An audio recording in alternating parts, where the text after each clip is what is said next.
Diálogo animado, como siempre, con nuestros invitados. Me refiero al señor doctor Enrique Ayala Mora. El doctor Ayala Mora es docente y rector de la Andina Simón Bolívar, y un personaje pues de larga trayectoria, incluso de carácter político, un socialista de toda la vida. Enrique, bienvenido al programa. Doctor Ayala, bienvenido al programa. Y por cierto, mi saludo al señor ingeniero Juan Borja, representante de los docentes del Consejo Universitario de la Central del Ecuador. Cuando le vi entrar al ingeniero Borja me asusté un poco porque mide 1,90 m, ¿no? Entonces dije que tiene una figura atemorizante, más allá de su cordialidad no faltaba más. Esto a título de broma. Bienvenido. Enrique, antes de centrarnos en el tema, y lo mismo Juan, reformas a la Ley Orgánica de Educación Superior, me decía que usted tiene algún conocimiento sobre esta cuestión que estábamos dialogando con Mauricio Gándara y Fernando Villavicencio. Bueno, algún conocimiento. Usted conoció un periodista de Guardian que era un correísta a muerte. Sí. ¿O estoy equivocado? No, algo, sí, exactamente. Lo que estábamos conversando es que me pareció muy ilustrativa, muy buena el panel anterior. La había venido oyendo con mucho detenimiento. Por un lado, pues, Mauricio es una persona muy enterada.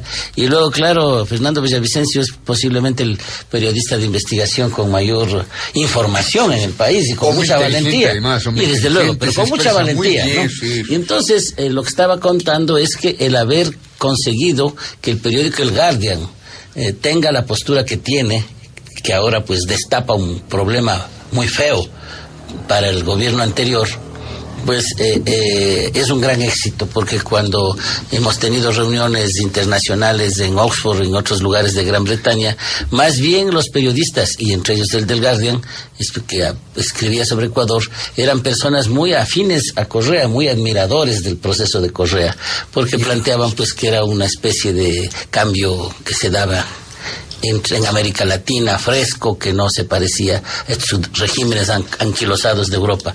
Y solo paulatinamente, y no a todos, se ha logrado cambiar la opinión de los periodistas interesados en América Latina y el Ecuador, para hacerles ver los niveles de ineficiencia, de abuso y de corrupción del gobierno correísta.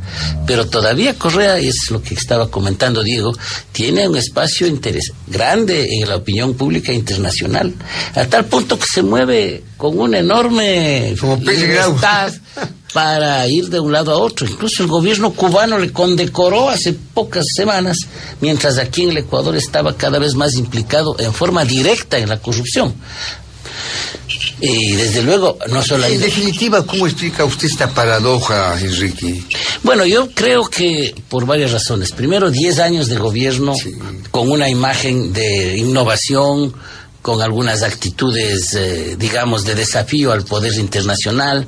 Luego, 10 años de gastar plata en autoimagen, pues. 10 años de gastar... ¿Qué cantidad de plata? ¿Cuánto le pagaron al señor Gestoso para que venga a hacer un programa de televisión? $250,000. Entonces, así, pues, hasta el Padre Eterno puede volverse correísta, ¿no? Y luego también una muy poca o ninguna capacidad de este gobierno de plantear una imagen internacional del país y del presidente de la República adecuadas. Yo tengo la impresión de que, no sé si por el propio carácter personal de Lenín Moreno, que es más bien austero, y por evitarse confrontaciones, no han salido al paso a Correa en forma directa como debe ser, y desde luego... Ha hecho lo suyo, ha marcado diferencias. Sí. No, desde luego ha marcado enormes diferencias, pero eso no se nota mucho en el exterior. Curiosamente, la imagen del gobierno es muy desdibujada en el exterior, de este gobierno, porque el servicio exterior ecuatoriano no ha hecho nada para mejorar esa imagen del gobierno, para informar de lo que realmente está sucediendo. En fin, yo creo que este tema del Guardian sí va a mover un poco la opinión pública internacional. Pero falta mucho, Diego, para que esto se haga, y para eso hay que mover no solamente el servicio exterior, sino todo el aparato del gobierno, que permita, por responsabilidad nacional, mejorar la imagen del país, del presidente de la República y del proceso que se está realizando de reinstitucionalización del Ecuador. Qué sabroso y qué instructivo escucharle, doctor Ayala. Enrique, bienvenido. ¿Algún comentario, doctor ingeniero Borja? ¿Algún comentario? Sí, me parece que es un estado de propaganda el que se manejó durante 10 años aquí en el país, invirtiendo bastantes recursos económicos Un lavado de para conciencia, hacernos creer a la opinión pública, a la ciudadanía, de que las cosas estaban muy bien, de que no pasaba nada en el país, y eso me parece consolidó al gobierno anterior, le permitió ganar inclusive 3 elecciones seguidas, sí. Pero hoy nosotros estamos viendo ya cuando los medios de comunicación tienen ya la facilidad de denunciar lo que pasó en años anteriores, lo que significó verdaderamente el gobierno de Correa para el pueblo ecuatoriano. Corrupción, mal manejo de los recursos económicos, una creciente deuda externa, no hay tal mesa servida, crisis económica que vive el país. Muy bien, con nosotros el ingeniero Juan Macías. Sí, Fernando Villavicencio lo dijo, yo oí casi toda la entrevista, pero un tema muy importante en este punto es observar que precisamente esta especie de búsqueda por varios medios de imagen internacional que hizo el correísmo, pues ha sido efectiva. Yo creo que hay lugares del mundo en donde se considera que efectivamente Correa es un perseguido como Lula, o que es un hombre que es objeto de venganzas políticas por su posición de izquierda. Yo me permitido plantearle a la gente qué clase de hombre de izquierda persigue a los trabajadores, apalea a indígenas, patea en el piso a mujeres en cinta, y que yo conozca no ha perseguido a ningún gran capo de la droga del Ecuador. Entonces, si eso es de izquierda, entonces yo ya no vivo en el mismo continente. Eso me parece importante destacar. Enrique Ayala Mora en el programa Buenos Días, el ingeniero Juan Borja. El tema de esta mañana, aparte de los comentarios que hemos hecho inicialmente, reformas a la Ley Orgánica de Educación Superior. 3 líneas, Isabel, si están amables. Luego de 7 años de vigencia y 2 años de discusión en la Asamblea, se aprobó con 120 votos una serie de reformas a la Ley Orgánica de Educación Superior. El presidente Moreno deberá vetar o enviar el documento al registro oficial. Muy gentil, Isabel. Nuevamente, Juan, bienvenido. Enrique, bienvenido. Doctor Ayala, ¿por qué era tan fundamental que se reformara la Ley Orgánica de Educación Superior? Comencemos por ahí. Porque desde el primer día en que rigió, contenía grandes contradicciones internas, una serie de principios aberrantes, y porque además había consagrado la violación de la autonomía universitaria, la manipulación de la educación superior por parte del gobierno, y porque creó callejones sin salida, para mencionar algunos: las intervenciones de las universidades, el reparto de los recursos, la tramitación de proyectos, de programas y posgrados, y sobre todo el gran cuello de botella que es el ingreso. Yo creo que estos son unos pocos elementos que llevaban a la necesidad, a mi juicio, de reemplazar esta ley de educación superior por una ley democrática que elimine una serie de taras que tiene esa ley. Pero obviamente una nueva ley hubiera tomado demasiado tiempo, hubiera tenido más de 2 años todavía discutiendo, y a lo mejor no se generaban consensos. Por eso era lo aconsejable que primero se opte por una reforma que yo creo que en muchos sentidos es positiva. Yo creo que es insuficiente. Creo que pudo hacerse o debió hacerse más, pero lo que se hizo en general, salvo 2 pequeñas observaciones que podrían hacerse, que tienen su trascendencia, creo que todo lo que se ha actuado es bastante positivo para el sistema universitario ecuatoriano. Muy bien, el doctor Enrique Ayala Mora. Pregunta para el señor ingeniero Juan Borja. Entendemos, Juan, que las reformas que se han introducido en la LOES han sido consensuadas con las autoridades del sistema universitario, los rectores de las universidades y la sociedad civil. ¿Qué piensa usted? Yo creo que ha sido consensada en parte. ¿En parte? Sí, en parte porque, si bien es cierto, los rectores representan a una parte muy importante de la comunidad universitaria, también hay otros sectores que integran la comunidad de la universidad, que son los docentes, son los estudiantes, los empleados y trabajadores. Entonces ha habido límites en el consenso, porque estos sectores no hemos sido consultados por los rectores y no se ha acogido nuestros puntos de vista.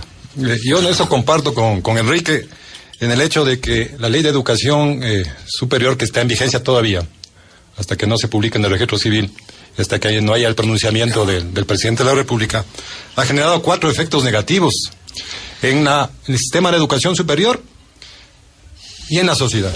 El primero es un control del Estado directamente sobre las universidades, limitando el cogobierno. A través del CENESID a través del Consejo de Educación Superior, donde siempre ha tenido mayoría el gobierno, y el organismo de acreditación, que es el CEACES. Eso lo que generó es un silenciamiento y una complicidad de las universidades hacia las exageraciones de uso del poder del anterior gobierno. El segundo, me parece que es una catástrofe social.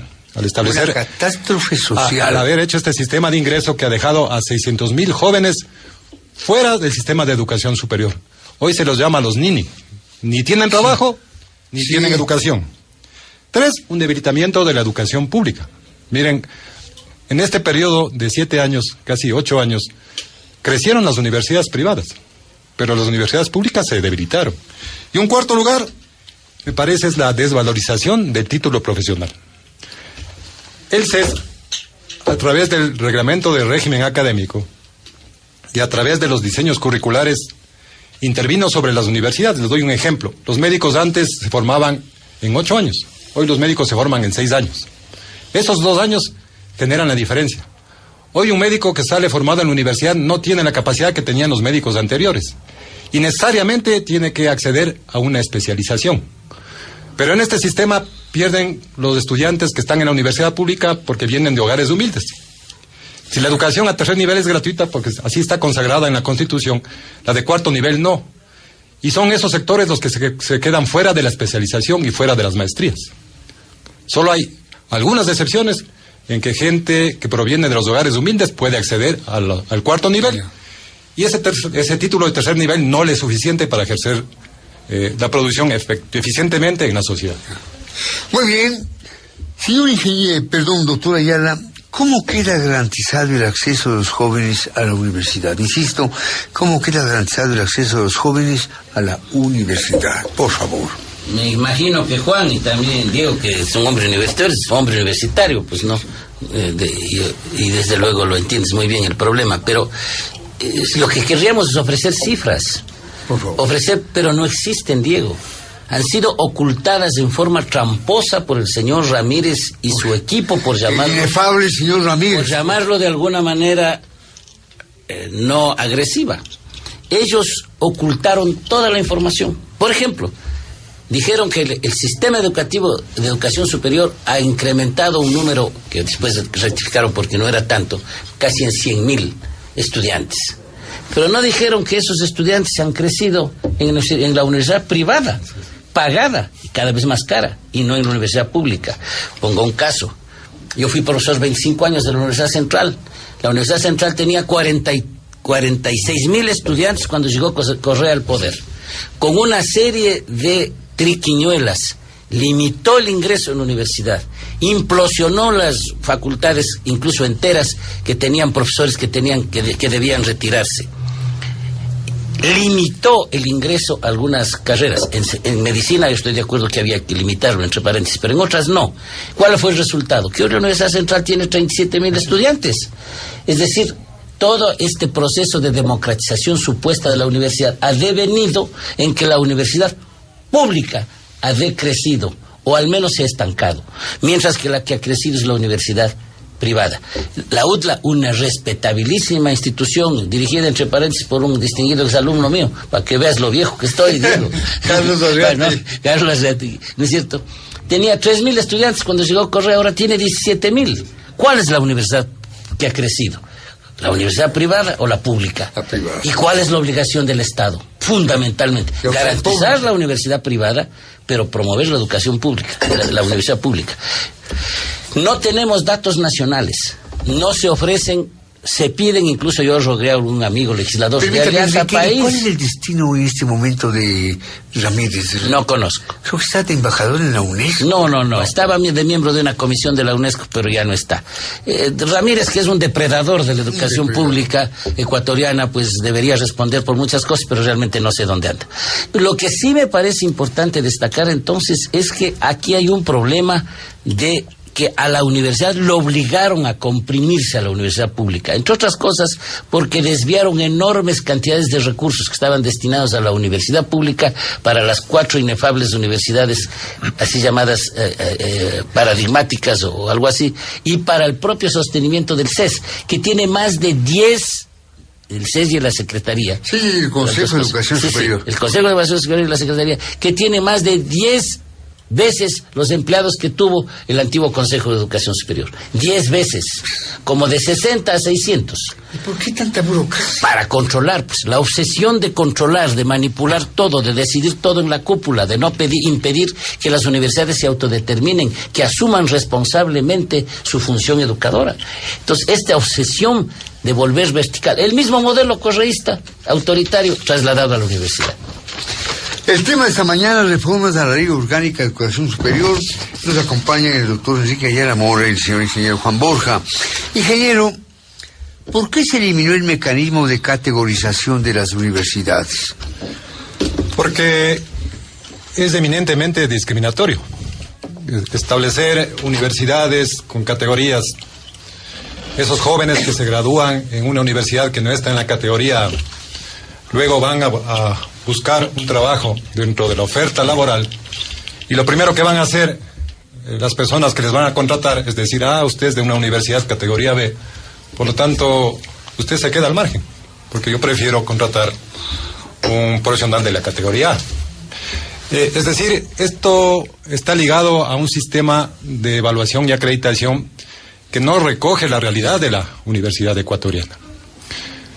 Sobre esto, nosotros estamos de acuerdo plenamente en que las universidades tienen que ser evaluadas, tienen que ser acreditadas, pero con parámetros que determinen el impacto que tiene la universidad sobre la sociedad. ¿Cuál es el impacto? ¿Cuál es la función de la universidad? Formar profesionales. Hay que ver cómo esos profesionales impactan en los diferentes sectores de la sociedad. La universidad pública, como decían Enrique Ayala, tiene un compromiso con los sectores sociales, porque es una universidad pública. Y me parece que debería evaluarse ese impacto que tienen esos profesionales. Pero otra actividad que realiza la universidad es la vinculación con la colectividad y la investigación. Entonces, el decano de mi facultad, que es el ingeniero Antonio Gaibor, dice, la pregunta de la investigación no debe salir solo de la cabeza del investigador. La pregunta de la investigación tiene que ponerle la realidad, tiene que ponerle la sociedad. Y sobre eso tiene la universidad que investigar para presentar propuestas y alternativas de solución a los grandes problemas sociales y nacionales. Y me parece que esos elementos no son evaluados en el sistema de evaluación y acreditación. Se les mide con los mismos indicadores a universidades macros, como por ejemplo la Universidad Central, que tiene 40.000 estudiantes, con otras universidades que apenas tienen 500 estudiantes, que apenas son una facultad de la Universidad Central. Entonces, es necesario ir a un proceso de cambio de los indicadores, de las características que permiten los procesos de evaluación y acreditación. Muy bien. Doctor Ayala, gracias por su presencia. Háblenos de cómo funcionará el Fondo Permanente de Desarrollo para el financiamiento de las universidades. ¿Qué nos puede decir? Bueno, una observación anterior, por favor, que me parece importante, Diego, aquí estando de acuerdo en su respuesta con Juan, es ¿no? También se usaba la categorización como instrumento de presión para silenciar a las instituciones, para impedirles que critiquen, que se movilicen, que protesten. Las universidades tenían que ser mudas, ver para otra parte, los atropellos del correísmo, y ahí decían, tal vez le subamos de la B a la A, o de no le bajamos. La Universidad Central sufrió la vergonzosa situación de ser rebajada de categoría. Yo creo que eso es una cosa que el correísmo hizo con una intención de agresión. En cambio, la Universidad de Guayaquil, intervenida por un correísta que había falsificado el título, le subieron 2 grados la víspera de unas elecciones para ganar las elecciones de la universidad. Entonces, esto es una alcahuetería. Además, la acreditación y en la evaluación, todos estamos de acuerdo. Eso es un avance que hay que reconocerlo al gobierno de Correa. Correa implantó la evaluación del sistema universitario y me parece que eso es una ganancia que hay que mantener. Porque no hay que desconocer lo que está bien hecho. Pero lo que me parece más grave es que hayan identificado a las universidades con criterios tan absurdos de categorización, como que las universidades hay solo de investigación. ¿Y a qué horas están las universidades de investigación? ¿A qué horas producen profesionales? Se pasan investigando. Para eso hay institutos especializados en investigación que no son universidades. Segundo, las universidades de investigación con docencia, que son, se supone, las intermedias, o sea, ya de medio pelo. Ni las universidades de arroz quebrado, que son normalmente las universidades de provincia. Así es. Universidades que se llaman destinadas a la educación permanente. O sea, universidades que son de educación continua. ¿Cómo puede ser eso? Y que ya solamente hacen docencia. Es decir, esas universidades están condenadas a no investigar. Es una barbaridad. Y esa clasificación se hace a base, en la ley actualmente vigente, felizmente esto está cambiado, ¿no? Se hacen a partir de cuántos doctores tiene la universidad. Como si eso fuera un parámetro válido. Yo, Diego, soy de los ecuatorianos más antiguos que he obtenido un título de doctor, lo obtuve hace 35 años, de manera que no estoy respirando por la herida. Pero realmente creer que el doctorado, que es transformaron un fetiche al doctorado en el correísmo, es que el doctorado determina calidad, es absurdo. La calidad se da por el rendimiento de los profesores, por cómo los PhD son capaces de investigar y no porque tengan el título. Pero ahora volviendo al tema del financiamiento. El Fondo de Desarrollo Permanente, que se llama FOPEDEUPO. Esa fue una conquista de la Universidad Ecuatoriana obtenida por profesores universitarios que transitamos por el Congreso Nacional entonces. Recuerdo a Antonio Pozo, yo no quiero eliminar a nadie, yo tuve mi participación, Edelberto Bonilla la tuvo, y se logró estructurar este fondo, que felizmente la Constitución de Montecristi respetó. De no Ramírez, Correa, Santos y todos, la caterva de veteradores de la universidad. Utilizado por Julio César Trujillo, la caterva, sí. Con B pequeña. Este hecho es grave, ¿no es cierto? Que todas estas personas hubieran acabado con los fondos universitarios, los hubieran hecho peor aún de lo que ahora le hicieron plata de bolsillo. Ahora, esto se ha ratificado como un derecho de la universidad, se va a cambiar algunos de los parámetros de distribución, que eran en algunos casos arbitrarios, se va además a destinar los fondos a su objetivo. Ahora van a tener, por ejemplo, problemas serios estas universidades que vivían con cantidades adicionales de dinero artificial, como el Yachay, por ejemplo. Diego, no puede ser que un estudiante de la Universidad Técnica del Norte le cueste $3,000 al Estado ecuatoriano al año y los alumnos genios del Yachay cuesten cerca de 40,000. ¿Qué quiere decir? Que para poder entrar al Yachay hay que sacar a 12 universitarios de la Central, de la Politécnica o de la Técnica del Norte. Eso es una barbaridad. Por eso es que estamos en el problema de ingreso que estamos. Entonces, yo creo que va a funcionar mejor el sistema de financiamiento. Pero de todas formas, la universidad necesita financiamiento adicional, sobre todo para investigación. Y en ese sentido yo creo que se quedó corta la ley porque no plantea lo que otras leyes anteriores ya planteaban, que era un fondo de investigación que significaba un porcentaje del presupuesto general del Estado. Ahora solamente se le ha dejado a la universidad con esos recursos y que ya tenía, ojalá que mejor administrados, pero quedamos con un hueco en el financiamiento de la investigación. El tema de esta mañana, reformas a la Ley Orgánica de Educación Superior. Señor ingeniero Borja, una de las reformas permite que los institutos superiores otorguen títulos equivalentes a los de las universidades. Se incorpora así el sistema de formación técnico y tecnológico. ¿Puede hablar sobre este punto? Yo creo que esta es una medida que busca resolver el problema que se ha dado cuando el gobierno anterior presentó la reforma a la Ley de Educación Superior y estableció este sistema de ingreso, pero también con la eliminación del bachillerato general unificado. Antes existían colegios técnicos de gran valía, que generaban técnicos de gran nivel. Ejemplo, el Colegio Tecnológico Dilo, o el Instituto Tecnológico Dilo, para formación de los contadores, del Juan Montalvo, el Manuel Cañizares, para formar los docentes tecnológicos agropecuarios. Esos fueron eliminados. El bachillerato general. No fueron eliminados. Los colegios de técnicos subsisten. Los que fueron eliminados son los colegios que tenían un programa de bachillerato que se llamaba técnico polivalente. Los propiamente técnicos siguen funcionando. Entonces, muy bien. Muy buena la aclaración. Yo iba a referirme a eso precisamente. Muy buena la aclaración. Pero el gobierno toma la medida, o los dos legisladores, de convertir a los institutos tecnológicos automáticamente en universidades.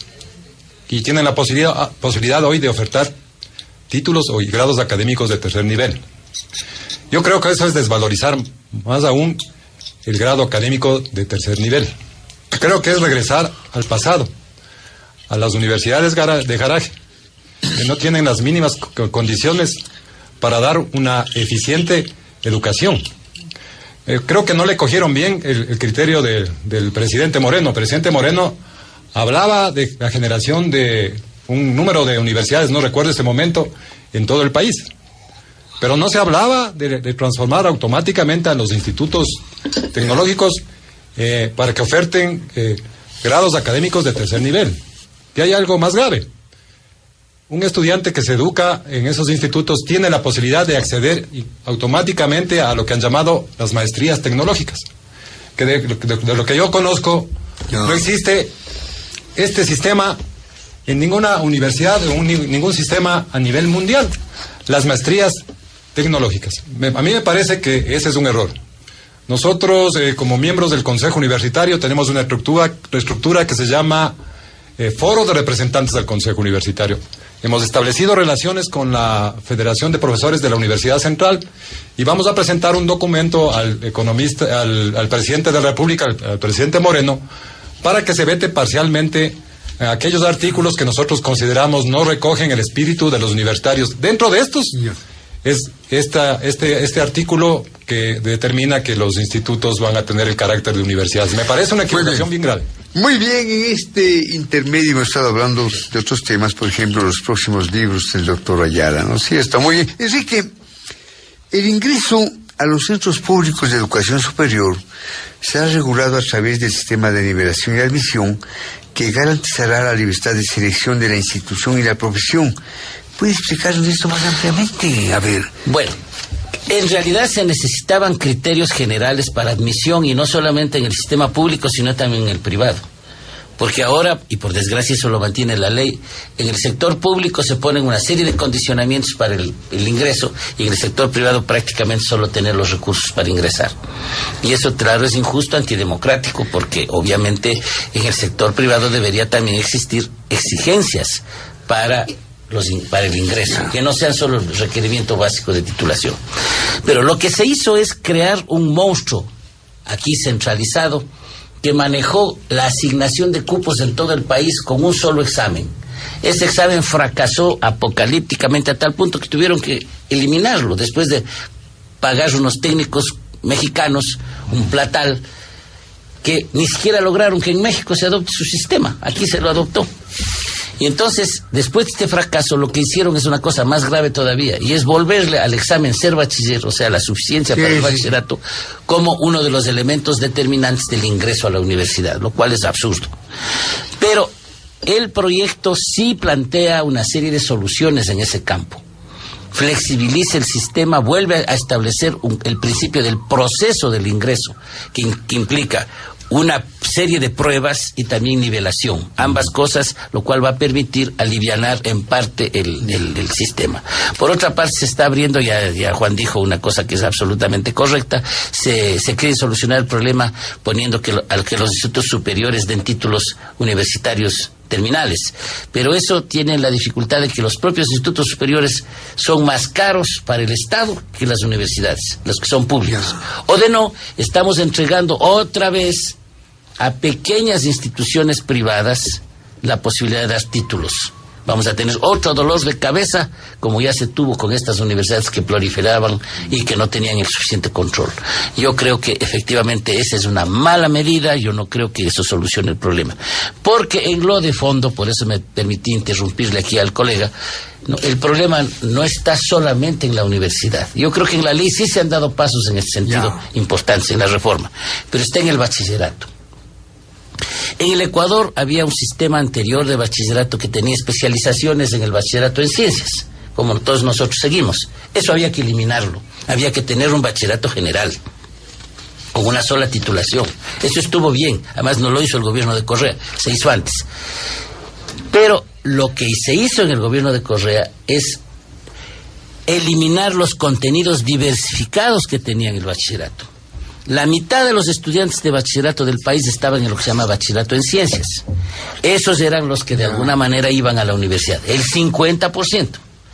el 40% estaban en el bachillerato que se llamaba técnico polivalente, que no era propiamente técnico, por eso se llamaba polivalente, sino que enseñaba pues cuestiones como administración, contabilidad, ayudantía de algunos aspectos de computación, etcétera. Es decir, eran el 40% de los estudiantes estaban en un bachillerato que ya tenía cierto componente laboral. No era una profesión, pero le daban a la persona que salía del bachillerato la posibilidad de trabajar. Eso se eliminó. Ese crimen cometió el gobierno correísta con una ministra de Educación profundamente ignorante, además, quiero decir, una señora Gloria Vidal, a la cual se le advirtió, se le presentó los datos, los factos, al propio Correa se le hizo llegar esta información, pero se empecinaron, dijeron que había que tener un solo bachillerato general, un solo tipo de bachillerato. Eliminaron esta opción que había. Y el 10% obviamente son los colegios técnicos que todavía están ahí cumpliendo su tarea especializada. Resulta que cuando antes del correísmo solo el 50% de los estudiantes de colegio o de bachillerato pasaban a la universidad, con esta medida absurda, suicida, el 90% de los bachilleres solo sirven para entrar en la universidad. Crearon un embudo disparado a la puerta de la universidad. Es decir, este problema, si no se soluciona volviendo a diversificar el contenido del bachillerato, no va a solucionarse. Y realmente yo creo que esa es una medida en la cual el Ministerio de Educación en un año no ha hecho absolutamente nada. Ha mantenido la misma política correísta, no ha hecho caso de una serie de propuestas que se están haciendo para volver a pensar el sistema de bachillerato, que por otra parte es un desastre en muchos sentidos. Entonces yo creo que ese es otro elemento que es que no depende solo de la Ley de Educación Superior ni de las autoridades de la educación superior. Este tema depende también de una concepción general del Estado sobre cómo manejar el sistema educativo. Enrique y Juan, se me quedan varios temas, pero una última pregunta con una respuesta muy apretada. En definitiva, ¿con qué medidas se consolida la autonomía universitaria? ¿Con qué medidas se consolida la autonomía universitaria? Juan y Enrique. Yo creo que ese es el punto más débil de la ley, porque todavía se mantiene la estructura anterior. Es decir, hoy se habla del órgano rector, que lo que anteriormente era el CENESID. Se mantiene el Consejo de Educación Superior y se mantiene el CEACES. En el Consejo de Educación Superior me parece que los legisladores han dado una dádiva al sistema universitario ecuatoriano, porque van a permitir que participe un rector de las universidades públicas, otro de las universidades privadas y otro de los institutos, pero como convidados de piedra, solo con voz. Y también han acogido el criterio de los estudiantes, me parece, de la FEUE Nacional, para que los estudiantes también sean tomados en cuenta, de las públicas, de las privadas y de los institutos, pero solo con voz. Entonces, me parece que el control del Estado sobre las universidades se mantiene. Hay algo positivo, el hecho de que los recursos económicos hoy sean manejados en las cuentas del Banco Central. Las universidades pueden abrir una cuenta corriente. Antes no, antes eran manejados en el Tesoro Nacional. Así es. Y a través de eso también el Estado incidía sobre el presupuesto de la universidad. Eso me parece un avance. Otro avance que me parece importante es que va a haber un régimen especial de contratación pública. Y eso me parece bien, porque a la universidad no se le puede dar el tratamiento de cualquier ministerio. Entonces, en la universidad se hace investigación, se requieren insumos, se requieren laboratorios, ¿sí? Y eso requiere una mayor agilidad en el proceso de contratación pública. Ese me parece que es un elemento también de progreso. Pero me parece que en términos generales todavía hay una limitación a lo que es la autonomía universitaria. Muy gentil, ingeniero Borja. La misma pregunta a manera de colofón, estimado Enrique, ¿no es cierto? Así es verdad, Diego. ¿Con qué medidas se consolida la autonomía universitaria? Se ha dado una serie de pasos hacia adelante que me parecen importantes. Aquí no hemos podido mencionar todos porque las reformas son amplias de la ley. Yo creo que se podría, por ejemplo, decir que el sistema de escalafón de profesores universitarios va a ser más racional. Antes era un absurdo, eso hay que reconocerlo. Hay también la eliminación de una serie de elementos punitivos que los centros de educación superior de posgrado, como Flaxo y la Universidad Andina, les habían puesto y que ahora ya no están. En definitiva, hay una serie de elementos positivos, pero sin embargo el esquema, la concepción básica de lo que se llama la autonomía responsable sigue vigente. Es decir, sigue el concepto autoritario vigente, aunque las autoridades que nombró el presidente de la República no ejercen su función con autoritarismo, sino con mucho sentido de diálogo. Pero el esquema está ahí.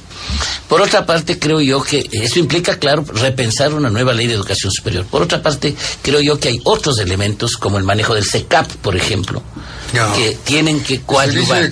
Si el estudiante no tiene un abanico de posibilidades cuando está en el bachillerato, se tirará a las puertas de la universidad a como de lugar, y eso implica o el sacrificio, el sufrimiento de hacer 3, 4 veces la misma prueba o de irse a estudiar en Loja, los estudiantes de Otavalo, o pagar la universidad privada. Y creo yo que ambas soluciones son onerosas para el país. Entonces yo creo pues que estamos en el buen camino. Ojalá el presidente elimine de la ley 2 o 3 temas que son efectivamente inconvenientes, pero yo creo que eso nos deja ánimo para trabajar. Las universidades van a tener un poco más de espacio, aunque siempre existe el peligro de la intromisión indebida sobre su autonomía. Yo quiero concluir, Diego, con una contestación pública de tu pregunta de hace un momento. ¿Qué estoy haciendo? Bueno, estoy trabajando en un libro sobre la historia del crimen político en el Ecuador. ¿Qué tema? Pero me ha tocado hacer una cosa curiosa en estos meses, y es que he estado preparando la introducción a 2 libros de 2 personajes absolutamente opuestos entre sí, Mariano Suárez Ventimilla y Manuel Agustín Aguirre. Sí, claro. Y la historia, las antípodas. así es, pero se llevaban bien, sobre todo porque ambos fueron actores. Manuel Agustín Aguirre, comunista, y socialista. Y Mariano Suárez, conservador. Claro. Y entonces, bueno, De la segunda te cuento esto además porque los dos sabemos que yo te conocí en la casa de Mariano Suárez Ventimilla, enamorado de una de sus hijas. Hace muchos años, Diego, cuando eras de la gente 2. Tenía buen gusto yo. Muy buen gusto, eso sí quiero que te lo mantienes todavía. Bueno, y entonces yo quisiera decirte pues que yo he preparado estos 2 trabajos. Y ahora se lanza el uno y mañana el otro. Ya se lanzó en Ibarra el libro de Mariano Suárez Ventimilla y hoy se va a lanzar en la Universidad Andina a las 6:30 este libro con sus memorias. Hoy. A ver, anuncia, pues. Hoy a las 6:30 el libro de sus memorias. ¿No? Que es precisamente un libro en el cual él expone su vida con mucha transparencia. Yo le invité a Alberto Dajé, pues, que él haga el lanzamiento en Ibarra, y lo hizo con mucho sentido de originalidad, en medio de un debate de los dos, de él y yo, que ha sido ya de muchos años, pero realmente resultó. Y ahora va a estar invitado. ¿El escenario de esta tarde? En la Universidad Andina, en el Salón de Honor, van a estar Fabián Alarcón, hijo de un gran amigo de Mariano Suárez, Ruperto Alarcón, Luis Fernando Torres, y la doctora Isabel Robalino, que en muchos sentidos fue discípula de Mariano Suárez en algunos aspectos, y que obviamente le acompañó en la toma del poder, en esa épica toma del Palacio. Va a ser una ceremonia muy linda. Muy bonita. Y luego mañana... El ingreso es libre. Claro, cómo no, están invitados. Tiene que haber un lleno completo. Creo que sí. Sí, creo que sí. Entre otras cosas porque la chagrería imbabureña va a hacerse presente. Y luego, claro, mañana tenemos un aniversario más de la fundación del Partido Socialista. Incluso algunos de los que estamos expulsados. ¿Sabes que mi padre fue fundador del Partido Socialista? Sí, le hemos conversado aquí varias veces sobre el tema. Fue refundador del año 32, porque los fundadores originales son del 26. Él fue refundador en el año 32 y 33. Fue miembro del Congreso que refundó el partido, mi padre. Y entonces, pues, mañana, aunque estamos expulsados felizmente por los correístas del partido, vamos a celebrar este hecho con el lanzamiento de una obra sobre la realidad económica y social del país del doctor Manuel Agustín Aguirre, cuarto tomo de sus obras. Cifra mayor del socialismo. El mayor ideólogo del socialismo ecuatoriano y latinoamericano, ¿no? Entonces mañana... ¿Vive el hijo Max Aguirre? Sí, cómo no, vive Max. Psiquiatra, ¿no? Sí, psiquiatra, un destacado psiquiatra. Él y sobre todo su hija Lía, que es una persona muy devota a la memoria de su padre, nos ayudaron mucho para preparar estas obras. Son 8 tomos. Y efectivamente el día de mañana vamos a presentar el número 4 en la Casa de la Cultura, en la Sala Jorge Casa, con un homenaje precisamente a que el socialismo debe ser reinventado, debe ser discutido. Aquí me han traído precisamente los 2 libros, Diego. Este ya lo tienes. Sí, y qué linda presentación, ¿no? Sí, Manuel Agustín Aguirre. Pero la vida es así. La vida profesional me ha llevado a hacer trabajos sobre personas. El uno, un paisano muy querido, Mariano Suárez, y el otro... ¿Qué edad está aquí, Mariano? Está de exactamente 50 años el día que fue presidente de la República, pues está con la banda presidencial. Esto es en 1947, un gran personaje, así es. Merece la pena el que lo recordemos.